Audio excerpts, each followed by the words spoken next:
Boarding වල hostel වල හිරලා ඉන්නට වගේම බැඳලා තුයන්න දන්නේ නැති අයියලා අක්කලා නැන්දලා මාමලා ආච්චිලා සීයලා හැමෝටම මම කියලා දෙනවා පරිප්පු පොඩ්ඩක් ලේසියෙන් හදාගන්න තියරිය. අපි යමු වීඩියෝ එකට. හරි අපිට මුලින්ම අවශ්‍ය වෙනවා පරිප්පු, සීනෝ කපාගත් ලුණු, සුදු ලුණු, පොල් මිටි කිරි සහ පොල් දී කිරි. මුලින්ම පරිප්පු ටික හොඳින් හොදගන්න.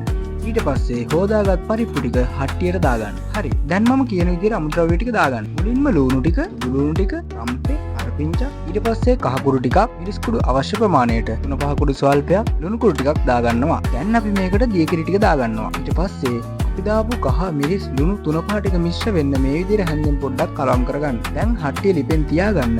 මතක් කරලා මේක පියනකින් වහගන්න. ඊට පස්සේ ටික වෙලාවකින් ඇරලා බලන්න කිරි හිඳිලා පරිප්පු ඇර ටික තැම්බිලාද කියලා. ඒ දෙකම වෙලා නම් ලුණු බලලා ලුණු මදි නම් තව දාගන්න. ඊට පස්සේ මිටි කිරි ටික දාගෙන හොඳින් කලවම් කරගන්න. කලවම් කරලා මං ආයෙ ටිකක් වහල් තිබ්බා. ඇට පොඩ්ඩක් තැම්බිලා මදි නිසා.